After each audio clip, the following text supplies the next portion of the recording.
Good day, everyone. It's actually a pre-record today. I am Opal Adamson here based in South Australia for the Let's Talk About Ice show tonight, which I am hosting. Yay. Before I start and get into the lovely lady that's sitting in front of me, I just want to talk about the Australian Anti-Ice campaign. Obviously, if you or anyone you know are experiencing issues with ice, please give our 1-800-NO-TO-ICE number a call, which is 1-800-668-6423. That number again is 1-800-668-6423. Whether it's education, we offer buddy support systems for individuals recovering as well as for family members. Whether it's about sponsorship or where you want to make a donation, or whether you just actually want to get involved with the actual cause. It's a beautiful cause to be able to help other people recover and, get rid of ice. So, please give us a call if you need anything. But apart from that, I am sitting with the lovely Holly today. Holly is based in Cairns. I'm slightly jealous. We were actually just talking about the fact that I was up there, and I'm very jealous of the weather with her right now. Just a little bit of background before we start, but I had to write this down because I was so impressed. Holly has been clean from methamphetamines ice for 6 years, 3 months, and 22 days. Well done. Thank you. But you're welcome. That's a huge feat. It's actually quite amazing. But in saying that, you did suffer from methamphetamine use and all things entailed with addiction for about 8 years since you were 17. So tell me, what did that look like? When did you start? So a little bit about me. I did come from the streets. I was a foster child, things like that. So it was I suppose it wasn't bound to happen, but it was definitely going to be apparent from the family friends that I thought I'd made at 12, 13. And by the time I got around from the marijuana, that was my first go-to. So I smoked a lot of dope, whatever, thought I was cool, fit it in. We got into the 15, 16, and I'd started popping pills, ecstasy, thought I was, again, queen bee. I didn't worry about much else. And then, got just before my 17th, I had found speed. So a old friend was a cook or whatnot. So, I was there one night and, it fell into my hands pretty quickly. It took a hold of me for quite some time. And then I got to about 18, 19, and I realised that I didn't want to be like a lot of the women that I had met, where I suppose sex was the only way you were getting it, and I didn't want to be that person. I was always one of the tomboys, didn't want to be that person. I suppose it was pride or whatever you want to think it was back then. I learned how to cook. I learned how to be one of the boys, and I learned to take over what I could. So, it was my way of life, and that's sadly all I did know was to be that person.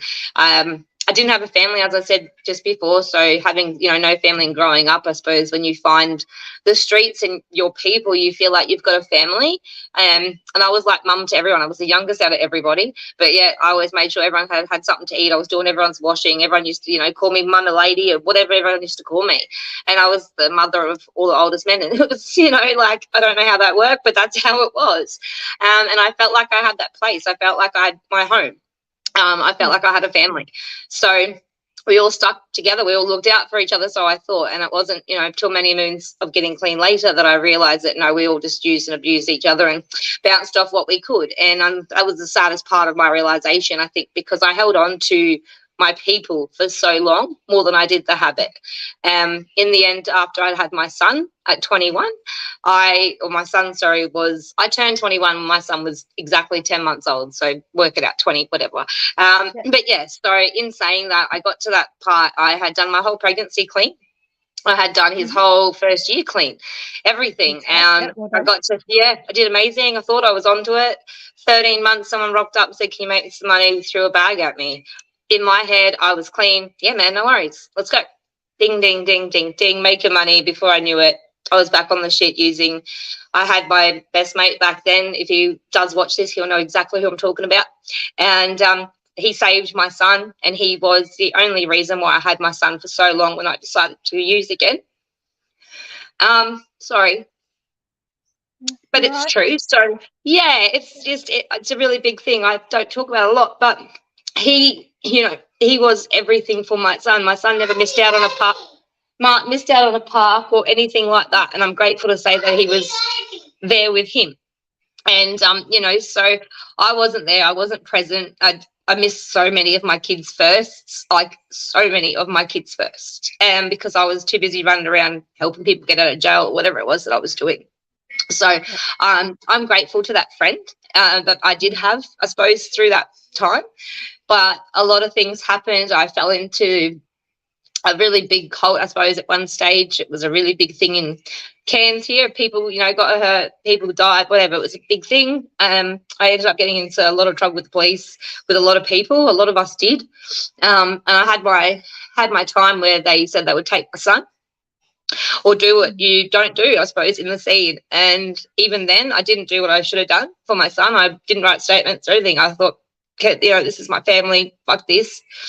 And I don't know how then, but I managed to walk out of that police station with my son. And I don't know how. Within months, I was on the run. Child safety were knocking on every door looking for me.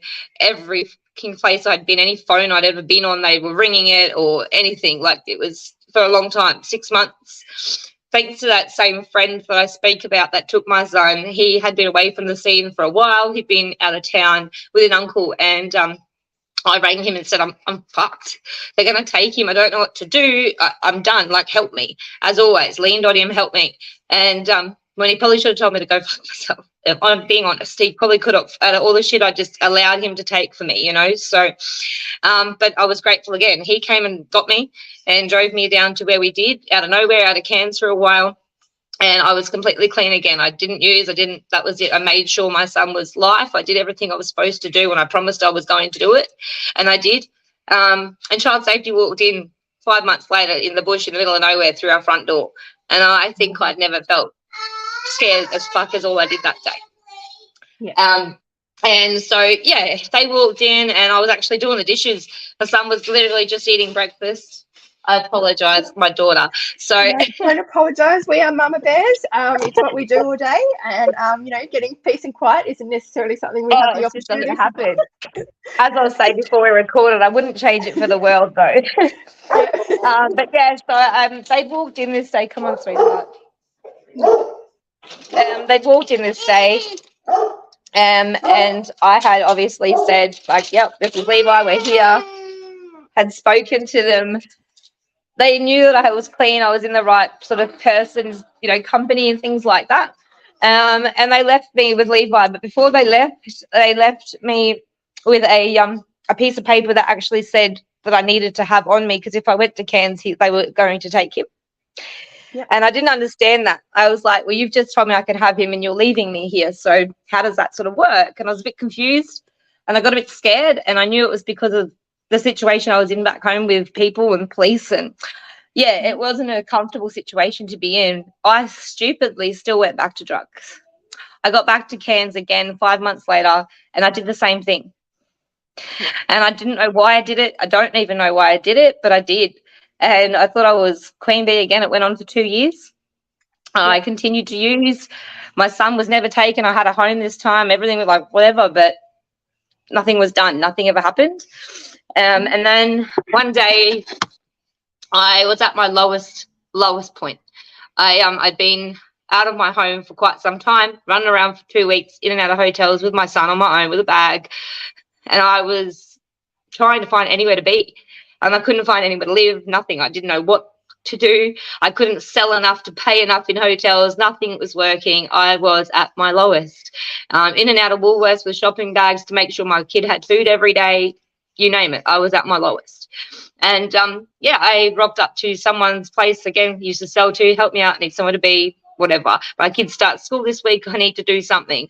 And he let me stay. That was all well and dandy. And I thought, again, I'm going to do this. My kids at school will be right. We're good. 4 days into my son's first year of school, I went to pick him up and he wasn't there. Child safety had come in and taken my son from school because the reports that were made for months, they had been chasing me and chasing me and chasing me. And I thought I was in the clear. But they were waiting for me to go to school. They knew. And, so they found what school within 4 days. And they took my boy. It was probably the worst feeling of my life. I said over and over all these periods I wasn't going to do it again, and nothing had hit me home like this. And it really fucking messed me up. When they took my boy, I'd lost my pride. I wasn't queen bee. I'd realised that family, the one that I birthed, that was mine. He was gone and I'd left him behind. And I think that to me was honestly the reason why I'm here today, because it took me 4 months to stop trying to use friends' piss in bottles and trying to get out of it and everything else. I walked in one day to a visit and I sat there, and the way he looked at me, he hugged me, and I was coming down to really bad, and I didn't even want to be there. I was like literally shaking. I didn't want to be there because of the people that, you have to be supervised by. I just wanted to be with my son. It wasn't not wanting to be with him. I just didn't want to be there. And he looked at me one day and he said, when can I just come home? Can we just have a home? I want to go back to the bush. And he remembered when mum was clean, when mum was normal, and when we spent 6 months. That's what he remembered. And I thought, holy shit, that's the only good part he's had for how long? And it really, really fucking messed me up. Yeah. And that day, so that day I promised myself and I promised my son that I wouldn't use. And I promised him that mum was going to get better. Mum was sick, and I promised to God I was going to do it. And I made a really big connection with his lady that had him, his carer. We still call her Auntie to this day. We still talk to her. She's amazing, and I'm grateful for that. My son wasn't sent around the scene. He had one lady, one home, and he made a beautiful connection. And anyone who knows and watches this will know exactly what I'm talking about. She is amazing, and she's the reason why my son didn't go through the system. Like, she went to one home, and I'm grateful for that. But I made that connection with her, and she said, like, all the time over and over to me what Levi was doing, and she'd always connect with me, always answer the phone, and always kept me motivated that my son needed me. And it wasn't just left behind. And she said to me once, you've never missed a visit or a phone call. And I said, no. And I was there every visit, every phone call. I never missed one. She goes, that's big. I haven't seen that. And I'm like, yeah, cool, thanks, whatever. Again, thought nothing of it. Months later, I've gone and I asked at the start when I promised him that day if I could get my hair cut for drug tests, because I knew in myself that if they had to cut my hair, I couldn't fake it anymore. I couldn't get someone's piss and put the bottle. I had to be real. So that was my decision to get clean. That was how I did it for me. And I asked Child Safety if we could get hair follicle tests. So I got my first one done about a week after that promise to my son. And 3 months later come along, and all these notes from everyone saying I hadn't missed this and that and everything. And everyone's like at the office. And I thought, oh, my God, something's in my system. I'm screwed. There was more than anyone there this day. And I got in there and they all commanded me to say, Holly, this is your first, this is it, you're clean. And I'm like, whoa. And that really hit home. It really hit home. Like, it was 12 weeks of my life where I was actually clean, not pregnant clean. I was clean for me. And that was it. I was like, I can do this shit. I had a few moments where I got so bad on the alcohol. I had a couple of car accidents in that time. I was using alcohol to get away from getting over the ice, I think was probably my worst problem. Substitution. And replacing one habit with the next. If you actually all take a look, I actually have a broken nose. So this broken nose doesn't go anywhere from my last car accident. And that one was like my kid that could have had no mum. And all these things, I thought, I've gotten rid of a habit. I'm clean, but now I'm like, alcoholic. I'm crashing cars. I've had 2 accidents in 6 weeks, again with my nose. I was in the passenger seat, but I thought I could have been dead. And again, that was it. So I stopped drinking and I was like, again, back on track. And within 2 months of just solidly focusing on myself, they knew, I knew, and I was given sleepovers. And within the sleepover part, we fast-tracked my return home with my son in 11 weeks. Well done. That's amazing. That's very quick. It was really quick, and I was scared at the same time. I just managed to get out of a really shitful living space as well. Child Safety knew where I was living. I was in a share accommodation, low-life place. It was crap. It was absolutely horrible. But I managed to get out of there. I rented a granny flat through an amazing bloke. He let me rent it. It was my space. It was mine. Child Safety approved it for sleepovers. Everything was good. And then they said, well, you can have him 2 nights a week so you can take him to school, see how you go with school. I never missed, school time. I was on time. You had the right lunch and all the things they take notes of or whatever, I guess. And, they just said, Holly, this is it. We're really trying to get you a house now. We've seen all your changes. By then, I had 3 consecutive hair follicles, so 9 months in total. My hair was clean. Myself, I was clean. But yeah, so we'd done all that, and I think it was about 3 weeks of me being given Levi on a provisional period. So it was, you can take him home, he's yours, but we're watching you like a hawk. We'll see you twice a week, everything, you know. And I was like, yep, no worries, just to make sure the people that I was associated weren't in my life mainly. That was their biggest concern, because Levi was diagnosed with reactive attachment disorder. So my son got diagnosed with RAD, and the meaning of it is too many people in and out of a child's life. They get connected to people and they're gone and things like this. So that's something that comes up now still with behaviours, ADHD similarities. Does my head in. But again, I did these mistakes and I'm here to work through them with my kid, I guess. But yeah, not every day is easy, but we do it. But yeah, so in saying that, about 3 weeks after having my son, Department of Housing rang me. Now, I've been homeless my whole life. Never had a home. I was 17, got one rental when I was 21, had rented a caravan or a cabin in a caravan park, whatever, but I'd never had my own home. And I'd always struggled, always, to have a home. I'd always lived with people and, always been an addict or a dealer or whatever. You just rent hotels and that was your life. And Department of Housing rang me and they said, we've got a house for you to look at. Have you got time today? And I was like, what time? I'll be there. It doesn't matter what it looks like. Can I just have the key, sort of thing? Like, you're giving me a home. And I rocked up. I rang my child safety officer, actually, because I had gotten really close to my CSO, from someone who couldn't stand child safety, to tell you now 3 names that saved my mental health and my life. I love them to pieces. But, I rang him and I'm like, I got a phone call, and I was in tears. He's like, I'll be there in 30 minutes. We'll go have a look. And I was like, thanks, dude, legend. And he rocks up and drives me over there. And I'm like, is that my yard? And it's like half an acre yard with this little tiny duplex in the corner. I'm like, is that my house? He's like, that's yours. Really? And he's walking around like, this is pretty all right for housing. And he's like, you've got fans. And I'm like, I've got fans. Like, I'm running through my house. And I literally was in heaven. I was like, are you kidding me? I didn't care about the dodginess. He was just like, that's my home. And I was so grateful. I can't. Anyone that knows me knows, everyone knows I am very house proud because I never had one. And, it's everything for me is to have a good home, a stable home, a cupboard full of food. All the things that I never had is something that I've always got now. And if we run low on something, it's because of my anxiety. I'm like, and I'll go spend $400 at Woolworths, but I only needed $200, because it's in my head that I need it. So that's things that invent in me now. So I got that house and, everything was great. My partner that I am with now, to this day, we had been together in the previous time for about 2 years of me being on the run and things like that, with my stepson, if anyone sees him walking around the background. But so he and I connected because I had my son, and anyway, we were together for quite some time. We'd broken up just before I was at my lowest, before I moved into that house when my son was at school. And we never spoke again. That's it. See you later one day. Never spoke. He never rang, never come got his stuff. I never spoke to him. The kid that called me mum, it was over. We just never spoke. And it was mental crazy, Anyway, I got my son. Life was good.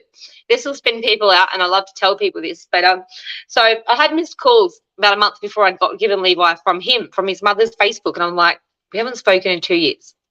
So that was it. Anyway, I stupidly one day got Levi back. I thought, you know what did you want? A month later. So I rang him back, told his mum, let him give me a call, whatever. Never spoke to me. Whatever, fine. I left it as that. And probably the fairy tale part of my ending is that my son was with his ex-carer. She rang up, wanted to take him to a park here with the rest of the kids. Said, yep, awesome, I get a break, have him. I then get a missed phone call an hour after my son's been gone from him, my partner today, Max, whatever. And so I answer it. And in the background, I hear my son say, can I speak to Dad? And I was like, what the F? Are you, pardon? Where's my kid? What are you, and I was a mess. I was like, what the fuck? Anyway, so I'm like, sure, say hi to Caleb, that's it. Say his name because I didn't know what to say.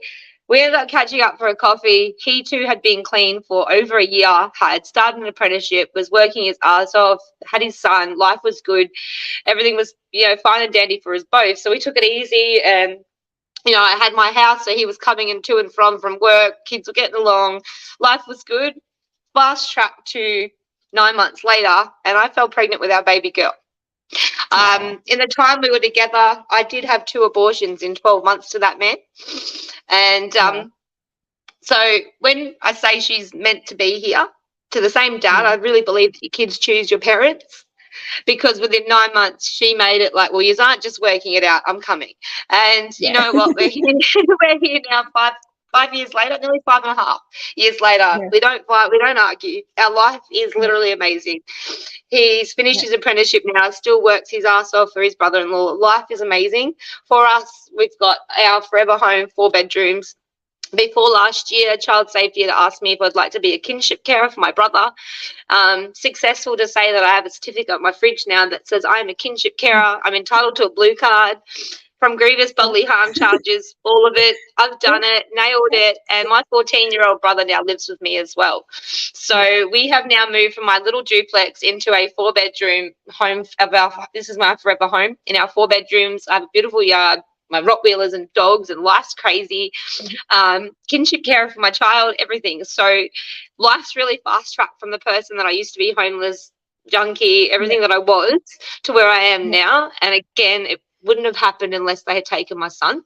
And I will be honest, if Child Safety hadn't taken my son from school that day and actually taken him from me, I would have kept going around in circles, and I probably still wouldn't be here, or I would have lost myself and my son, honestly, because of the life I was living. So I'm really grateful to say I'm here now. Yeah, what you have achieved in 6 years is absolutely amazing. I just want to, thank you for that. Like, it's no easy feat. It's phenomenal. And to be able to do such a drastic turnaround to the point where, you've had your kid taken from you to you're now actually caring for your little brother, is absolutely amazing. There's a couple of things I want to unpack there for you, because it was a pretty big story, and I can tell you're emotional. And it is an emotional story, and it's the truth. But at the same point in time, people need to see these stories for what they're actually worth and what we go through. People also need to understand that, one, it takes a hell of a lot to sit here and talk about your story, especially when I'm not open about it, so I'm full of tears. I'm like, oh God, this hits home. Yeah, it does, but it's brave, and it's that next step in that recovery, really. And it also the next step in terms of what you're going to do for the rest of your life. Firstly, you talked about your friend a couple times. You didn't mention her or whatever, but I'd like to say thank you to him for the fact that he stepped up when he was clean and stuff, to be able to help someone that was actually going through it. That is so needed. That intervention and that help is actually needed. I understand that you did go back a few times after that, but it's something I was just talking about in another interview the other day. What people need to understand is, with the cycle of addiction, when we try to get clean, we do lapse. Sometimes for long periods and heavily again. Sometimes it might just be like 1 or 2 days. It doesn't matter what it looks like. It's the same thing. It's the same emotions that go through us. It's the same crap. But the thing is the more times we keep coming back, we eventually get it. Eventually something's going to freaking click. Do you know what I mean? And it just takes that one person or that one event, that one moment, and you just go poof, and it's good. Do you know what I mean? And it's like, I'm not going back. I had that moment. Thank you for doing the work. It's I think the biggest thing is realizing that it's the drug's the drug. It's addictive. Anyone can get addicted to it, and unfortunately what people don't realize is that it's actually in every sector of society. It's not just low socioeconomic. The business people, that some of the biggest millionaires in the world are the biggest addicts you'll ever meet. Yes, I know. I won't go into how I know. Yes, I know, and it is something that I have discussed a few times with other coaches and stuff as well. But it does affect everyone. And the single thing that is really important is that people who can see that someone is actually struggling just need to step up and show unconditional love to be able to help them. And you would not be here if you weren't shown that unconditional love. Yeah, and I say that I'm very powerful in saying that. I know a lot of people might not agree with this right now, because I know I was there, but I am actually really grateful for the connection I made, not with the first, not with the second or the third or the fourth child safety officer I was given, not the first, second, third or fourth that I abused and told them all where to go, and none of them were going to help me. It was the fifth one that was sent to me months into me being clean that I am grateful for to this day. I actually reached out to that person and asked for a reference from my child safety officer. I actually reached out for a reference from him to send away for my blue card report. I'm not kidding. So if you could go back to child safety and ask for support, that's huge. And I'm telling you now that if you make the connection, if you haven't got the right person working for you, please find the right person that you do want to work with in child safety if you're fighting for your kids. I just have to put that out there, that don't hold yourself back. If you don't agree with what's going on, please ask for a new worker. Find someone that works with you and understands you, because once you've got that, you will be empowered within yourself. You will given confidence in yourself. You are told you're doing the right things. It really hits home, and it makes your journey a lot quicker and a lot easier when you find that right connection. So I just had to put it out there, please. If you're working with child safety, I know a lot of people are going to go, because a lot of people got, disagreements, but I'm coming from someone who was that kid. I've been that foster kid. I was ward of the state. I've been there. I'm telling you, please reach out to find the right worker for you. I 100% back that decision. It's something I said to my mum, and when I was helping with what I've been through with my stepsister and all that sort of stuff. But you have to find the right one that works with them. And you have to remember that not even as adults or even as kids, we don't get along with everyone. No, we're not supposed to. And we don't. So we have to find the right one that's supportive for us. Because if you get the wrong one, you're not going to be motivated, and they're not going to be appreciative, or they're not going to be they're not going to think it's satisfactory in terms of the stuff that you are doing to be able to get them back. So you're right. Find the right one, and it doesn't matter how many you go through. No, it doesn't. Like I said, I abused four. And I was nasty. They could have sent me back 2 years with my kid. I was nasty. And someone seen the light in me. I got to this one. And number 5 was it. And like I said, years later, I messaged him through Facebook to find him to ask for a reference, because he meant that much to me. So people do have them. Even now, I've gone through 5 CSOs with my brother, and I still stand by one who was amazing. And I'm like, can you come back? And it's coming from someone who hated the system. I beg for one lady to come back in my life now. It really does. And you've just got to make that connection with the right person. I can't emphasize that enough while I've got the voice to be here and tell somebody that who's fighting the system with their kids and trying to do the right thing. Just, don't stop until you found that right person. Yeah. I think I just also want to point out it's not, it's a difficult job for them too. Without a doubt, to be able to be put in that situation and then to have to deal with some people are cooperative, some people that aren't, all the rest of it. It's a really difficult job, and I think we just need to hold that space for them.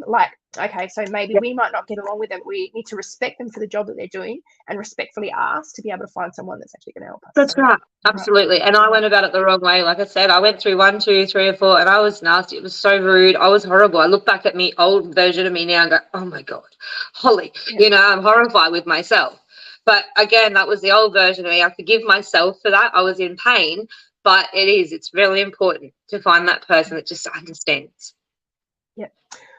Yep. One of the other biggest things with addiction that we all have in common is, one of the main reasons why we actually use is because of the trauma that's inside of us.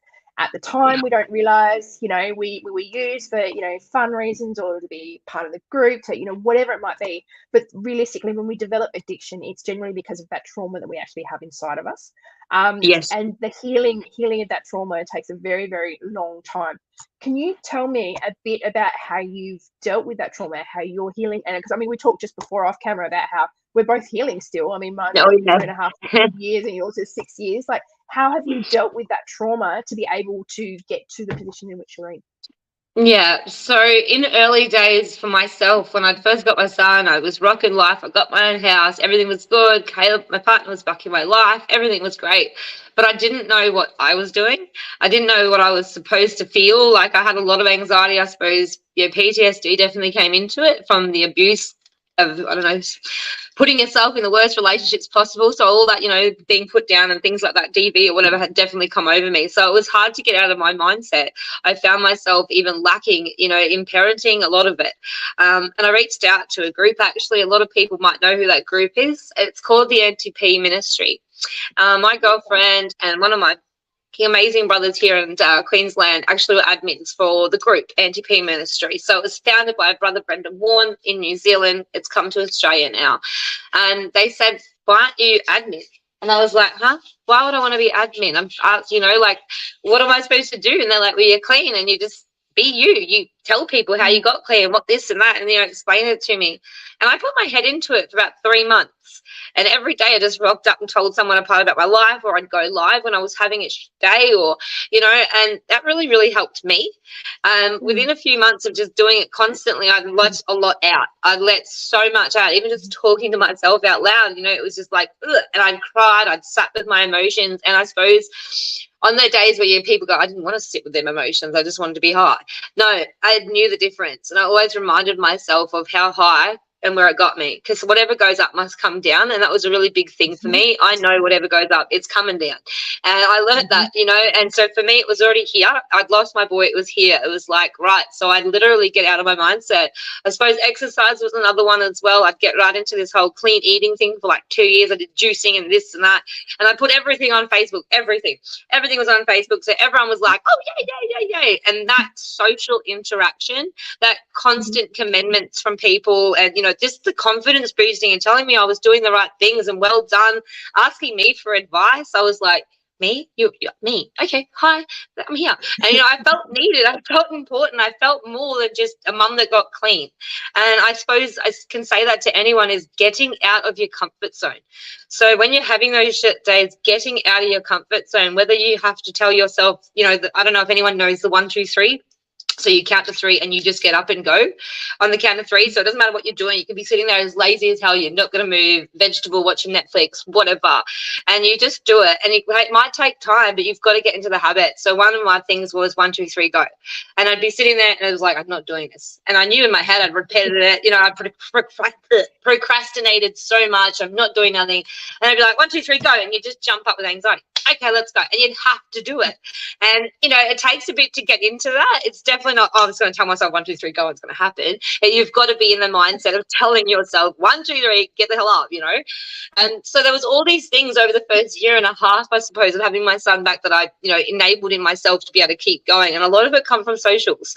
A lot of my interaction come from social media. So whether I reached out to the groups and shared my shit days or how I was feeling, or even my thoughts about addiction or whatever I wanted to get off my chest, that always made me feel amazing, made me feel confident in myself. And I got the comments back and people interacted with me, and, you know, I was like, okay, I'm not a nut job, I've got this, you know. And so all them things really boosted my confidence and boosted my inner growth as well. Fast tracking to my 6 years, I have been working online for 2 years, 4 years in general, but 2 years successfully online. I actually run a business, Inside Out Beauty Nutrition. I have smashed business. Like, I loved it. Just come back from Sydney, going to Bali next month, supposed to be in January next year, Utah. I mean, I've really done this business. So, and I say to anybody, people go, why socials? If you found your passion, if you found your people, you do it. And as I said earlier, I didn't have my family. I didn't grow up with many friends. I didn't have any of it. And now I find those people. I find people that are just like myself, people that are like thriving for a community. That's what keeps me going. That's what keeps me here. And that's what keeps me every day on the consistent path of staying clean, being a mum, and rocking up for myself. Because without it, I'm like, my team needs me. My kids need me. Everyone still needs me. So I have replaced the addiction in the family with something that actually benefits myself. And it is my family, it is my business, it's my friends, it's my life. And honestly, that's what I've created, to be able to be in that mindset to heal. And every day is still a learning opportunity. I'm still healing. I run a group called Anxiety Doesn't Define Us. 600 members on Facebook. And those are the days I get in there and I'm like, I hate my life. Everything's crazy. And I'm real. I still have those shitty days. Anyone that knows me, I'm like, dude, it's 12 o'clock and I'm having a beer. You know, like, I'll be honest, I don't use ice. No, I don't. But hell, man, I'm telling you, I'm having a beer. I'm telling you now, you know, so I'm real. Like, life is life. And I've been really honest with myself. I suppose that's the big key too, is not to be dishonest with yourself. When you're healing, you cannot keep making excuses for people that did you wrong. You can't keep making excuses for the things that you did. You have to forgive yourself. You know, these are the things that you need to do to be able to heal. And if you're not doing the work, you're not going to heal anytime soon. And that's just being honest. If you're just like, I'm getting off the drugs and life's going to be great, it's not. You've got to get off those drugs and you've got to freaking do the work. You know, you got yourself in that hole, and I'm telling you, you've got to climb back up out of it. And like I just said before, what goes up is always going to come down. So when you're down, you're only going to go up. And that's what I've realized. So I hit bottom, I've gone there, and everything I do now just goes, see, there's my camera again with the left side. I'm on this side of my screen. But everything I do, it just goes up. And like I said, I have weeks where I'm like, everything's fucked. You know, I'm $1,000 in debt or whatever it is. And then 2 weeks later, I've got myself out of the hole, I've paid my bills, business is good, and I've got myself out of it. Doesn't mean I'm going to have like high days all the time. I've accepted that too, that like for 2 years I just got high and life was fine. But I've accepted now that we are going to have shit days. Everything is not going to be perfect. So don't get myself down about that. You know, I'm going to have a shit day, or life's going to be shit. My kids are going to be naughty. The kids are going to be suspended. I'm going to have happy days. But on that days, again, it's about healing myself to know that it's not all over. You know, it's not a reason to relapse, or it's just life. And I've accepted that life is busy, life is hectic, life is the biggest journey in itself of learning who you are before drugs. So I suppose we make it a bit harder for ourselves to get to know us already and on that level. And I suppose my biggest thing is making sure you're surrounded by people that empower you. Because without people that constantly tell me that, Holly, you're nailing it, you're amazing, you're this, I'd be like, thanks, anxiety, I'm this, I'm that. And I'd be letting anxiety control me. And that's the truth. I have major anxiety. But to get past that mindset for me is to be with my people. And I've replaced those people with good people, people that lift me up, you know, and I've made that. Yeah. So, I think that's the biggest thing for me with healing is just, I suppose, not being in denial and accepting it for what it is. Yeah. And once again, I've had several people say this on my show, but, you know, if you're going to hang around 6 people, make sure they're 6 good people, because otherwise you're going to become the 7th dropkick, or you're going to become the 7th most successful. So that's just how it is. Just unpacking a couple of that as well. Firstly, you made a comment about just a mum that got clean. I'm like, no, you are so much more than just a mum that got clean. That's all I thought I was. Yeah, like there's so much more to it, and to be able to actually pull yourself out when you are a mum, it's actually even harder, because you're not thinking about yourself, just yourself. We've got other people to think about. And then another thing that you touched on as well is you're talking about, you briefly discussed addiction in daily life. Everywhere in daily life there is addiction, but it depends on the type of addiction. Addiction can be healthy.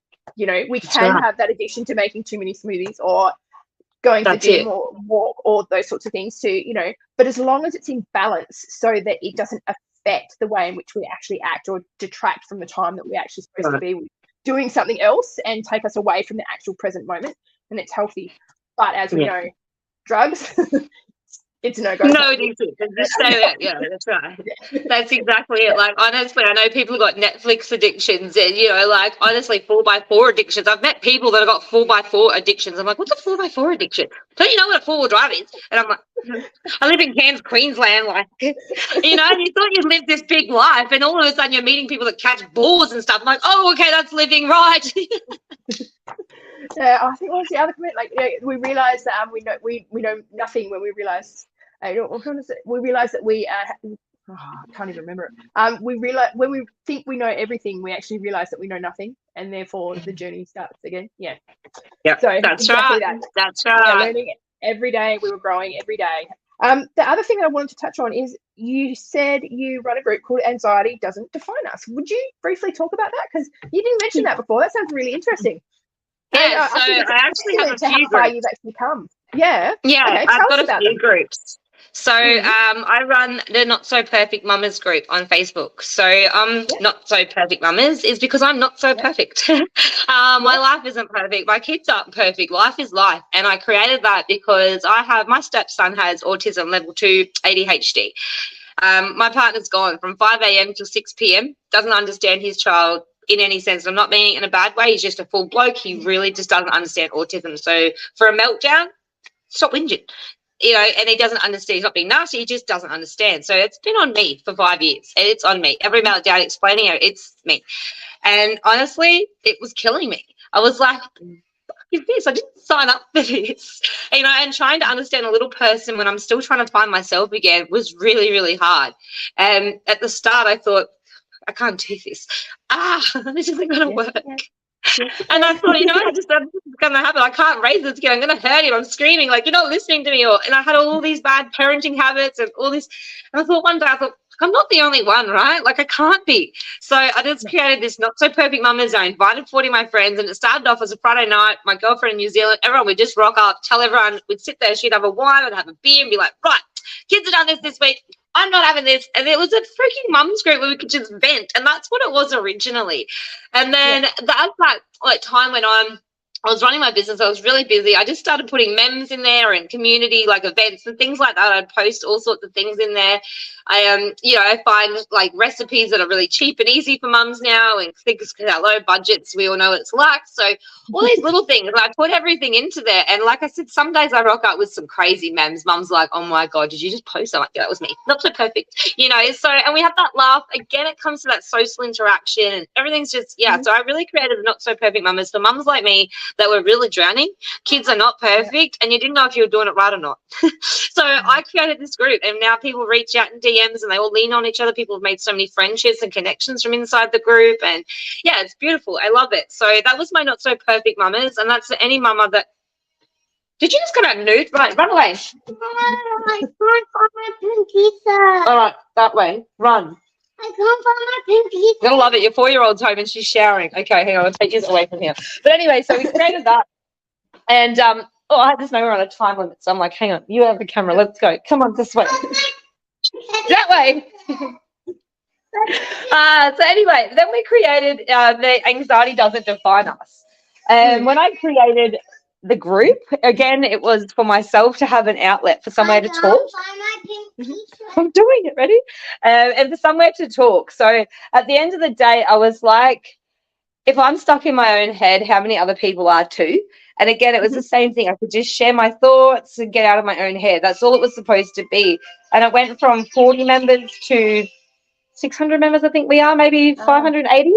And it's just people all over Australia, all over New Zealand, America. I think we've got a lot of Texas now in there as well, and Tennessee. And so there's people in there everywhere. And they just share their thoughts, their anxiety, and where they're coming from. I've got a lady that she's come from, you got that one? She's come from addiction and stuff. She's still there. But she always reaches out and she says, "You're the reason that I'm still sane." And I'm like, "How?" Because I just post crazy things. But those crazy things I post are something that saves her mental health. And I'm like, okay. And I'll get 30, 40 messages every couple of months in my private DMs. "Honestly, girl, thanks to what you do, you inspire me to be a better person." Or, "I don't think you realize how much I look up to you. Holly, you've done. And I get these messages and I'm like, where? And I cried because I'm so fucking proud. I'm like, I did that? Just this, old junkie mum, whatever I used to be. No, I'm not. I'm this person. I'm here. I inspire. I am me. Like, I did this. I've created this. So I stuck to the not so perfect mamas for mamas, and I stuck to my anxiety because that was my head and I didn't know how to get out of it. So to be able to share, and I was honestly just myself. I've never held back and tried to be something I'm not. I mean, we'll go through my Facebook. Most of my pictures are me. They're not filters. They're just me. I don't, get along with the fake side of life, I suppose. I find myself, more honest I am, the better that I heal myself. So the more crazy I am and the more out there that I am and being myself, I find I connect with the same people. I suppose your vibe attracts your tribe, so I stuck to it. And through my anxiety doesn't define us, it is somewhere that people can go when, again, they don't know how to feel. They don't know how to understand a feeling or a thought or an emotion.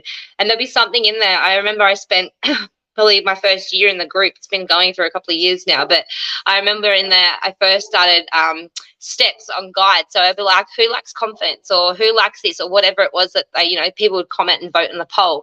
I'd do my research. I'd go through everything on Google. I'd go through notes and I'd do all this stuff, and I'd write out all these notes and things, and I'd put together a guide. And if you go in through the anxiety group, you'll see guides like, this week I want you to focus on building your confidence through these steps, and there'd be 8 steps of things that they can do throughout the week to build confidence, to retrain their mind. There'd be a lot of different ones in there. That's just an example, but they were things that I did originally. I did steps and programs and things like that inside of there that I'd done for myself out of my own diary, things that I'd done. I was just sharing with people, and people got so much from it.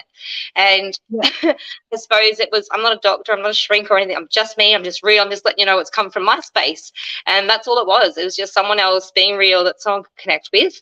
And again, it came to the fact of why I created them. It was about community. It was about about empowering myself and empowering others, because I knew I wasn't alone. I knew I wasn't the only mum going mental. I knew I wasn't the only one with huge anxiety, especially getting clean. You numb yourself for so long. You don't deal with any thoughts, feelings. You don't deal with nothing. And then all of a sudden you've got your kid back, your ex is back in your life, you're having a baby. Hang on, you're a stepmom with ASD and you've got school runs, and hang on, what the? I haven't paid rent all my whole life. What's an electricity bill? I got to do what? Like, everything of life was so much to me. And everyone said I made it look easy. I was like, okay, thanks. You don't realize inside I'm fucking drowning. And I really was. I was drowning. I couldn't fathom why I was doing this or what I was doing. I knew damn well it wasn't because I didn't want to be clean or anything else. I just didn't know what the reason was in my life, because I hadn't done it. I woke up every day for so many years, make sure everyone's got a feed, who's paid their bills, what shit do we need from a chemist, whatever crap. That was my sad life. And I didn't know any different. And then all of a sudden I'm waking up and I've got book week, costume week, dressing kids up, and what is all this? And it all hit me. And, like the first year I thought I was like the worst mum. I did book week and I shoved paint up their faces and put wigs on and all these things. And people were rocking up in all these fancy. I'm like, oh my God, my kids. But they'd come home with the award that they won and all this. And I'm like, okay, I'm doing something right. Woo, it was like all these things that you didn't do, you never thought you were going to be a part of. They are the reason why now I've changed that mindset, because you wake up and you're not getting into that same. It takes a long time, I think, is what I'm trying to say. And once you get into the real mindset of what you're doing, your routine becomes so regular to you. You've lost all that old thoughts. That patterns are gone. And that's all. Like now I literally would not know what to do. If I woke up without kids in my house, I'd be like, I do. I wake up now when they have a sleepover at Nana's and I'm like, and I look at my partner because I don't know what to do. They're not fighting. I haven't got to clean out. And I'm like, what do you do? Like, I go back to bed and I twiddle my thumbs. I'm like, nah, get into my business. Right, bang, back on the phone, start texting my team because I don't know what to do. Like, I literally don't know what to do. So, and I suppose like retraining our minds is the hardest thing to do if we stay alone and stick to ourselves. We'll never retrain our minds. We need to be able to get out and grow. And like, I think I tell like my team a lot, if it scares the shit out of you, it's going to help you grow. You can't grow if it doesn't scare you. So if something really triggers you to go, oh my God, I can't do it, fucking do it. Just rip the bullet off and go and do it, because that's your start. You're not going to start healing if you don't, rip the head off and start somewhere.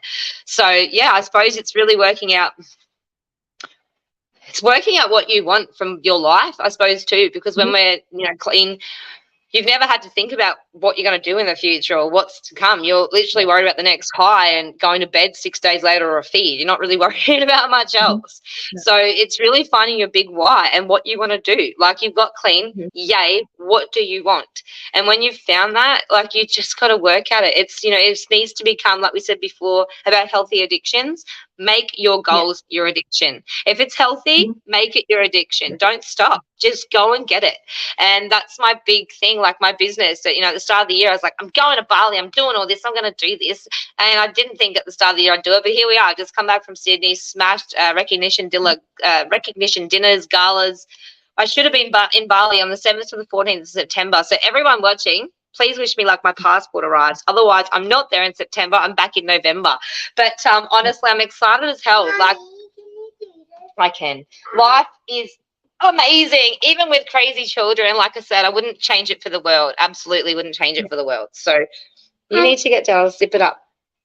Hello, beautiful. Sorry. You gotta say hello. Look, you're out of that camera. I don't know how. It's on the wrong side. She's like, zip up my swim. Ready? Say hi. Hi, I'm gonna have it. I've got a swimsuit on. She's ready to go. Yeah. Well, I'd really like to commend you for the work that you're doing with other people, creating those groups and stuff, because it's actually really, really important. And people don't actually realize just how much, returning to normal life is such an anxiety trigger. Like, I mean, some people go, what do you do in psychosocial recovery coaching for someone that's coming through addiction? And it's like, well, some people, I have to take them to the Medicare office because they've never had a Medicare card before and they can't go see a doctor. It's just those simple things that we take for granted that we do, mainly as Absolutely. adults. That we miss, those people miss doing all that things through that transition because they didn't have that stable home environment in the first place, which is what led them to drugs. So I commend you for doing that for other people and to trauma is definitely a big one. Yeah, definitely. Yeah. Well, we've only got about 10 minutes left. So what I will say is I'm going to ask you one more question. is there anything else that you would like to tell or say or talk about for the next 5 minutes? Because I think you've got a lot to say, and I think people have got a lot to learn. You've got a great story. So go, shoot, 5 minutes. Tell me, what would you like to tell people? All right, I guess. Okay, so if you're struggling the most, I think one of the biggest things I wish someone was there for me. If you've got a family member that is not giving up on you, that you know you're burning all bridges with, have a look at you. Honestly, I think people need to realize how many people are hurting whilst you're there. And I think the biggest thing is stop hurting those people. If you want to be in their life and you want their help, you need to accept it. Whether that's a long road or an easy road, you need to work out what it is you want, because I still to this day, as I said before this recording, I see so many people struggling, and I walk around all the time and I'm always like, I get goosebumps. I'm grateful for my life. But I think a lot of us still, when we're healing now, we let ourselves help people that don't want to help themselves. A lot of people do it. And at the end of the day, the sad part is anyone will get help when they're ready for it. When they want the help, they will come and get it. So I think to a lot of people out there with family that are struggling, keep holding on, keep being there for them. People that are, in those parts of addiction, remember who's there for you and how much they're hurting. I suppose that's my biggest note to people, that a lot of people are hurting trying to help you. And it's not easy. It's painful and it's hard. So I think, the biggest thing I can continue to say is be there for those that are struggling, but don't let yourself hurt in the same process. I see so many people losing so many things to help people that aren't ready to help themselves, and it's hard. It hurts. I know it sounds nasty, but you can't do it, and you can't. You have to be there for yourself as much as you can be for the next person. Then, does anyone want a dog? He's 6 months. He's got him. Oh, mate, I've got Rottweiler the Shar Pei, and now we've got this one. He's beautiful, though. We got him for my daughter. I'm like, no more dogs. And as I said, my brother lives with. Do you want to say hello? Say hi. What are you going to do? Say hi? No, you're gone. See you later. But so I just, again, same thing. Like, I suppose, one thing that people always struggle with is the feeling of being alone and not knowing where to turn to. A lot of people know there's support out there, but wouldn't know where to start. So again, for those people, I suppose, like myself, if you've got groups on Facebook, if you've got those anti-Ps or, the ministry, or what you've got for yourself, venture out. I know a lot of people that will get into a group and write a post when they're coming down badly. And you know what? Some of those people have changed their life around from that post because the right person reached out. So never be afraid to speak out, I suppose. That's my big thing too, because a lot of people are so, there's so much stigma around it. People don't know where to speak up to, and they're always feeling judged. And I'm just going to say that you would rather be judged for shit parenting than being an addict, for example. Like, there's always going to be someone judging you, whether it's being an addict for what it is, or crappy in your job, or whatever someone doesn't like about you. Always going to be judged. So that I have to encourage people, I suppose, to stop feeling the need of being judged instead of asking for help, because we're always going to be judged. I'm judged all the time. Like, I have a kid with ASD, and I'm telling you, some days people think I'm a nutter because I'm like, so an example, everyone's always going to judge you no matter what you do in life. So don't worry about what you're going to be judged for when you're getting clean. And I think that's a big thing. People are always so scared of what's going to come out on the road of being clean, that it's trauma and everything else they've, put under there. So I suppose the big thing is just, again, reaching out. I can't say enough. If you're going through a service provider or a rehab or somewhere else right now, make sure you're being honest with yourself. If you're not being honest with yourself, you're not getting the help you need. Like I said, with child safety, I didn't find 1, 2, 3, 4 people before something worked for me. If you're working with child safety, make sure you're doing the right things for yourself. If you know in yourself that once that child safety officer leaves, you're down or you're drinking, you're up to no good, go and see a counsellor. Go and do something that's going to help you, because it's not going to work. You're just going to sit in a vicious circle. And I suppose the biggest thing for me was getting out of that headspace and not living in that circle. If I hadn't have lost my son, I would still be going around in circles again. I believe, like we said, I don't know how many times I would have relapsed, but I knew I was getting clean. I just know when. And sometimes it takes that right person to come along and go, bang. And to me, that was losing my son. And that was the proudest moment today. Like, it hurt me back then, but it was, to me, that was my life. So I suppose, just being really honest with yourself. Honestly, denial is never going to help you heal. You need to be honest. You need to forgive yourself too. I know I'm still learning to forgive myself for a lot of moments I wasn't there with my child. I know still in my parenting now, my kid does things and I get angry, and then I'm like, hang on, that's on you. And I will literally sit there and go, okay, Holly, you've done this, this, and this. How is your kid supposed to go and do this, this, and this, for an example, you know? And you need to be honest with yourself, and forgiving ourselves is one of the most hardest things we can do. And we sweep it under the rug. I've got so much healing to do still. And I'm telling you, it comes out in a lot of triggers, a lot of parenting, a lot of things come out for me. I suppose my inner trauma from my own childhood comes out in parenting. Again, make sure you're healing yourself, you're forgiving yourself.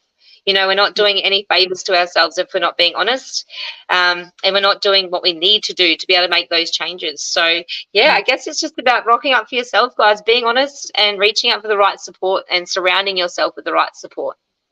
Yeah, you're 100% right. And if you do reach out to someone and it's not the right person for you, keep trying.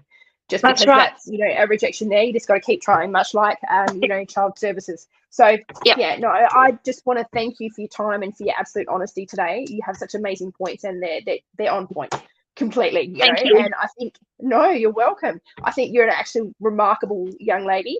Your hardships that you've been through have been quite challenging. But, you know, at that point of having your kids taken, you went, no, stuff this, my kids mean more. So I'm so thankful you did the work. I'm grateful you did the work, and I'm looking forward to what the future holds for you. You know, keep in contact and whatnot, and I'll be in contact anyway, but we'll talk about that. I was going to say, if you're moving a Cairns, girl, let's go. Yeah, that's the plans. So yeah, just no, thank you so much. And you know, if anyone does need help before I finish, I just want to say, obviously, give the Australian Anti-Ice hotline a call. That is 1-800-NO-TO-ICE, otherwise 1-800-66-86-423. Obviously, we have, like I said before, buddies. We can put you in contact with people for education, like, you know, we can get you into support services, we can get you into rehab, all those sorts of things. Or even if it's just you need education about it for yourself, or, you know, for community services or schools, all those sorts of things, we do all that too. So please, if anyone is experiencing, or you know someone that is, reach out, because that's the most important thing that we can do. Apart from that, thank you so much. Have a beautiful night, Australia, and I will see you soon.